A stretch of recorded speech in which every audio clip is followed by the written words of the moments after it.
अगर आईएएस बनने के लिए, आईपीएस बनने के लिए सैक्रिफाइस करना नहीं पड़ेगा, अगर उसके लिए आपको त्याग नहीं करना पड़ेगा, तो आज पूरे इंडिया में हर घर में आपको आईएएस आईपीएस मिल जाएंगे.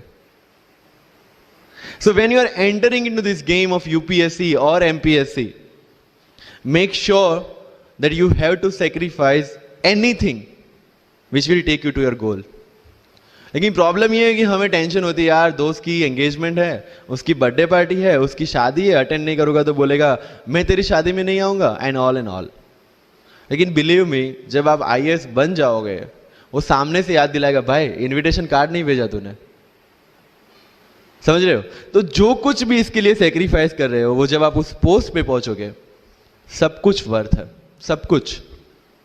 ये जितने भी फोटोग्राफ्स लगे हैं, सर ने जैसे बताया कि जितने भी इंसान सक्सेसफुल हुए, अगर आप उसकी लाइफ स्टोरी देखेंगे तो कहीं ना कहीं एक मोमेंट आता है जहां पे वो इंसान की जो स्ट्रगल है वो पीक पे हो जाते हैं. वो इस मोमेंट पे आपको डिसाइड करना है कि आपको वहां से यू टर्न लेना है या आपको वहां से आगे निकलना है. इन सब लोगों ने डिसाइड किया कि उनको वहां से आगे निकलना है. एंड दैट इज द फंडा ऑफ लाइफ. सक्सेस उन्हीं को मिलता है जो इस स्ट्रगल वाले मोमेंट से आगे निकलने की सोचता है. जब भी आपको लगे कि आपके सिर पे बहुत मुसीबत है, जब भी आपको लगे कि आप हर तरह से गिर चुके हैं, जब भी आपको लगे कि आपके पास कोई ऑप्शन नहीं है, तब एक चीज आप अपने दिमाग में लाइएगा कि यही मोमेंट है जहां से आपकी तकदीर बदलने वाली है.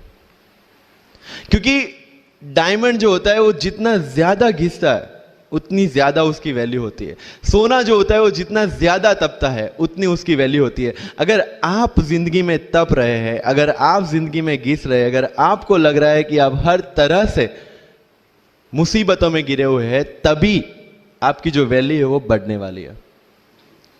और यही मेरा एटीट्यूड रहा है. लोग बोलते हैं कि तुम्हारी फाइनेंशियल कंडीशन ठीक नहीं थी, पापा इलेक्ट्रिशियन थे, मम्मी हाउसवाइफ थी, डायमंड के कारखाने में काम करती थी, उसके बाद उन्होंने मैरिज में रोटियां बनाने का काम किया और उस तरह से मैं पढ़ा. लेकिन जब मुझे पूछा जाता है कि ऐसी कौन सी चीज है आपकी लाइफ में जो आप बदलना चाहते हो, एंड आई सेड नथिंग. क्योंकि अगर वो चीजें नहीं होती मेरी लाइफ में तो शायद आज आपके सामने में नहीं होता. तो अगर लाइफ में प्रॉब्लम्स है, अगर लाइफ में स्ट्रगल है, जैसे सर ने बताया struggle is a part of life, and I strongly believe in that. क्योंकि अगर हम दिल्ली में थे, मेरे दोस्त के साथ में निकला बाहर घूमने, तो बोलता है यार ऐसी लाइफ चाहिए, कोई मगजमारी नहीं, आराम से बैठते हैं पूरे दिन एसी वाले कमरे में, बहुत सारे पैसे हैं और कोई टेंशन नहीं, ऐसी लाइफ चाहिए मुझे. मेरे पास ऑप्शन है. बोलते क्या? बोला देख सामने एटीएम का रूम दिख रहा है, एसी वाला कमरा है, बहुत सारे पैसे, कोई मगजमारी नहीं, जॉब ले ले. क्यों आईएएस आईपीएस में दिमाग खराब कर रहा है? अगर स्ट्रगल नहीं चाहिए तो you have to compromise with that life. जब भारत वर्ष का सपना चंद्रगुप्त ने देखा, चाणक्य ने देखा, और उस भारत वर्ष को बनाने के लिए जब ये संघर्ष जारी था, और तब राजा धनानंद की डॉटर दुर्धरा से चंद्रगुप्त को प्यार हो जाता है. और जब चाणक्य उनको बोलते हैं कि नहीं, तुम्हें उससे दूर रहना है, और तब चंद्रगुप्त बोलता है आचार्य, कभी कभी सोचता हूं कि जिंदगी में या ये भारत के सम्राट बनने के लिए इतना त्याग, इतना बलिदान ना देना होता तो. और तब चाणक्य रिप्लाई करते हैं तो हर कोई भारत का सम्राट होता. This is the fundamental rule of life. UPSC सिर्फ आपका नॉलेज चेक नहीं करता. Make it very clear in your mind. जैसे सर ने बोला, it's a game of wisdom. आपको पहले ऑफिसर बनना पड़ेगा यहां से. यूपीएससी का काम तो सिर्फ थप्पा लगाना है कि हाँ ये ऑफिसर बन गया. जितने भी आईएएस आईपीएस ऑफिसर्स को आप मिलोगे, you will realise this thing कि ऑफिसर वाली क्वालिटीज इसमें पहले से है. आप जब प्रिपरेशन स्टार्ट करते हैं तभी से समझ लीजिए कि आपकी आईएएस और आईपीएस की ट्रेनिंग भी स्टार्ट हो गई. बिकॉज जो क्वालिटीज आपको चाहिए as an officer, as a IAS, as an IPS, क्या क्वालिटीज चाहिए? फर्स्ट ऑफ ऑल कॉन्फिडेंस, कि जब आप उस सीट पे बैठते हैं, आपके सामने कोई भी क्वेश्चन आएगा, you will be able to handle the issue. ये कॉन्फिडेंस लेके आपको उस सीट पे बैठना है. यही कॉन्फिडेंस चाहिए when you start the preparation.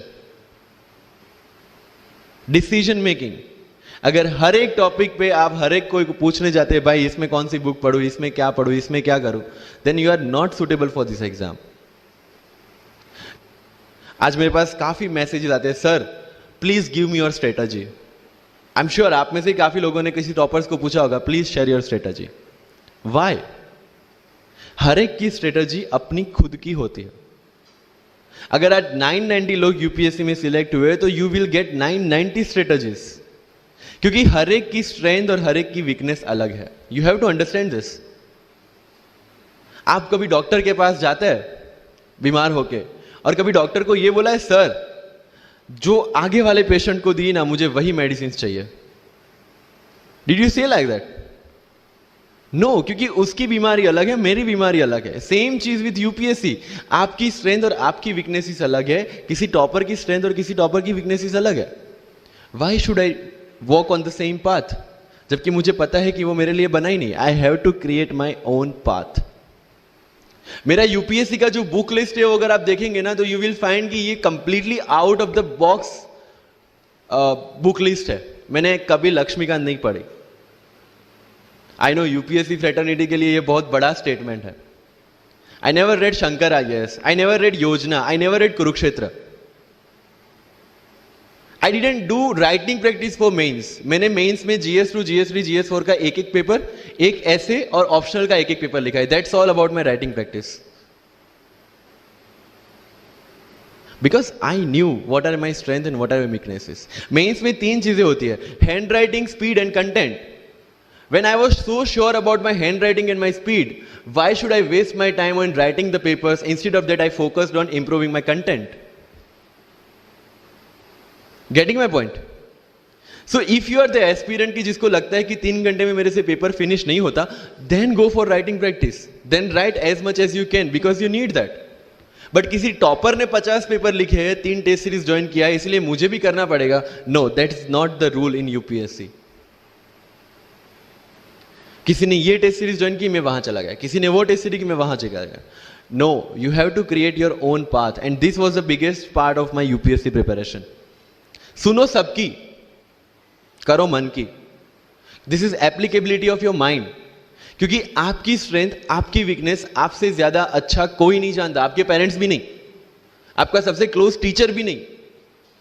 आपको 3 बार चीजें पढ़ के समझ में आती है, किसी को 5 बार पढ़ के समझ में आती है, किसी को 1 बार समझ में आ जाती है। But I want follow the same path जो आगे लोगों ने फॉलो किया है, वो मेरे लिए बना ही नहीं है। I have create my own path. Getting my point? Yes और नो? सो जो मजदूरी है वो सड़क पे एक इंसान 12 घंटे गड्ढा खोद के भी करता है, और एक टॉप कंपनी का सीईओ भी 12 घंटे दिमाग चला के मेहनत करता है। लेकिन how he is different from that person on the road? Because he uses his mind. In UPSC we are suppose to do the same. मुझे पता चला कि भाई लक्ष्मीकांत मेरी मेंस की रिक्वायरमेंट फुलफिल नहीं करता, प्रीलिम्स जैसे सर ने बताया was not into consideration. I know कि उसमें सिर्फ एक ब्रिज क्रॉस करना है, एक हर्डल क्रॉस करना है। अगर मैं प्रीलिम्स में 180 भी लेके आया, 190, इवन 200 भी लेके आया, तो मेंस में तो मैं सबके बराबर ही खड़ा हूं। Why to waste your time and energy on something which is just qualifying? Instead of that, put your focus and energy to something, mains and interview, कि जिसकी वजह से आपको सर्विस मिलना है। Good marks in mains ensure that you are in the list. Good marks in interview ensure that you get the service of your preference. Prelims is about quality. Mains is about quantity. Prelims में always मेरा target एक ही था, जो भी test में देता था, जो भी मैं सॉल्व करता था, I just need to cross 120, that's all. जितना सेफली मैं 120 क्रॉस कर लेता था, I put the paper aside, क्योंकि आज तक यूपीएससी का कट ऑफ कभी 120 से ऊपर गया नहीं और जाने वाला नहीं है। That was very clear in my mind. So minimum risk लेके मैक्सिमम आउटपुट लेना वो प्रीलिम्स का काम था, एंड उसके लिए आपको सिर्फ प्रैक्टिस ही चाहिए। As sir said, there is no separate preparation for prelims. What I did, January तक मेंस ओरिएंटेड प्रिपरेशन, February से I started test series. Vajiram में January से टेस्ट सीरीज स्टार्ट हो जाती है। I started test series, I started revising the things and then prelims आ गया, दे दिया, खत्म। So मेरा स्ट्रिक्टली एक ही चीज आपको कहना है कि अगर आपका प्रीलिम्स जून में है तो मिड ऑफ मई तक सारी टेस्ट सीरीज खत्म कीजिए। लास्ट 15 डेज में सिर्फ यूपीएससी के प्रीवियस ईयर के पेपर्स कीजिए, तो आपका जो माइंड सेट है वो यूपीएससी एंगल से सेट हो जाएगा। जो पर्सनालिटी टेस्ट लास्ट में यूपीएससी लेता है, इंटरव्यू नहीं है वो। We consider it as interrogation. Interview को इंट्रोगेशन लेके चलता है, वहां पे पूछताछ होगी नहीं। अगर यूपीएससी के इंटरव्यू में 10 में से 9 क्वेश्चन के आंसर भी आप सॉरी सर और sorry ma'am I don't know कह के देते हैं, उसका कोई इंपैक्ट नहीं पड़ता। इंपैक्ट पड़ता है वो 9 क्वेश्चन न आने का प्रेशर आप कैसे हैंडल करते हैं। आपके पसीने छूट जाते हैं या आप वही टेम्परामेंट के साथ